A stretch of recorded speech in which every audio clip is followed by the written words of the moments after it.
Hey everyone, this is Lightbikeman97, bringing you another LEGO Transformer. This time, it is LEGO Transformers Freeway.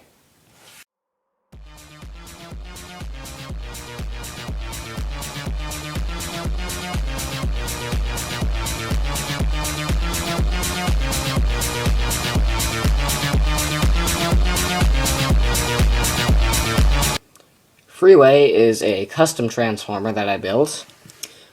It's kind of a race car, but more like an older one, with an exposed engine and the giant spoiler on the back. But he's got wheels, and if you look in the back, he does have tail lights. Look, that looks pretty cool. He does have a few gaps on the side, right here. I could fix that in a couple ways, but it would look terrible in the robot mode. But it doesn't look too bad. And he has blue tail lights. I didn't have any clear pieces, so I just used blue pieces there. So yeah, he's pretty cool. What I like about this figure is that he's so simple, but so cool, in my opinion. Here's a look from the bottom. You can't really see anything from the robot mode, so that's pretty cool.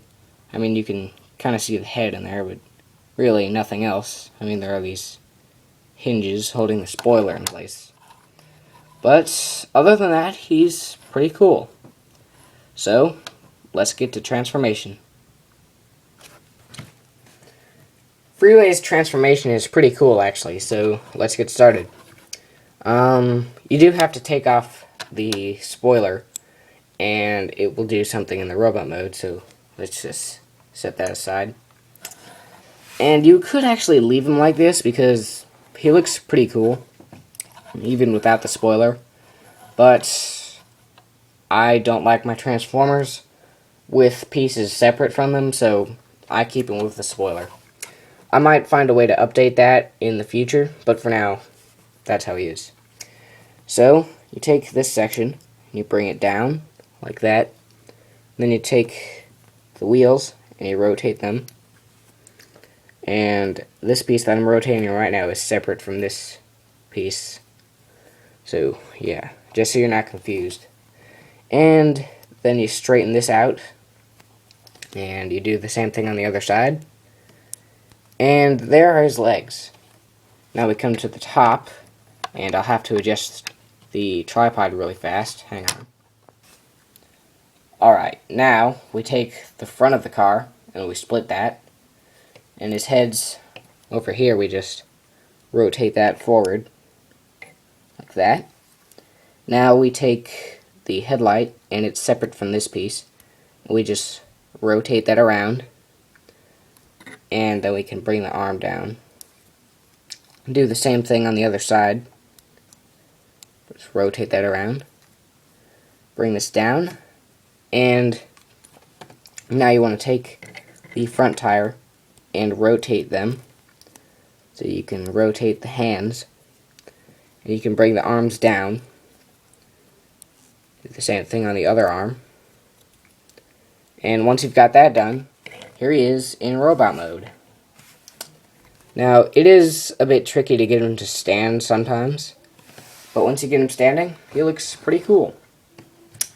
Now, there is something else you can do with the spoiler, which is even more simple than he is. Alright. What you do is you take these pieces that are holding it on, and you rotate those out, like that. And he has a weapon in robot mode. It's kind of a double-sided sword with a shield in the middle. Kind of like Sentinel Prime from Transformers 3. And you take his arm, bring that forward, and you just clip that into his hands. And there he is with that. And he actually stands better with his weapon. So I normally display him like this. He's not too posable, so I don't really have much of an option.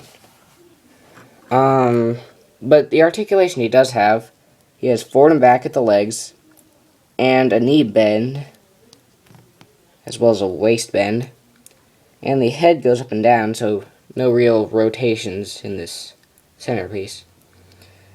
But the arms go in and out, and bend at the elbow, and his hands rotate. So not a lot of articulation, but you could get him in a good pose if you really wanted to. Even though he doesn't have too much articulation, he can still get into a few good poses. Here he is holding a minifigure gun with his knees bent, obviously.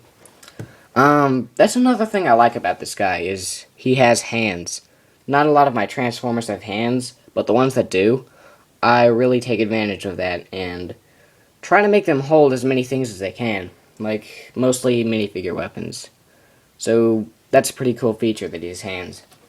Also, I've noticed on some of the Transformers, or most of the toys, that the lower part of the leg is longer than the top part of the leg, which makes the knee bend pretty much useless.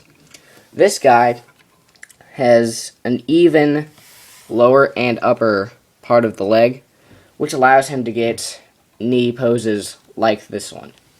And I think that's pretty cool. Sort of an improvement to the toys.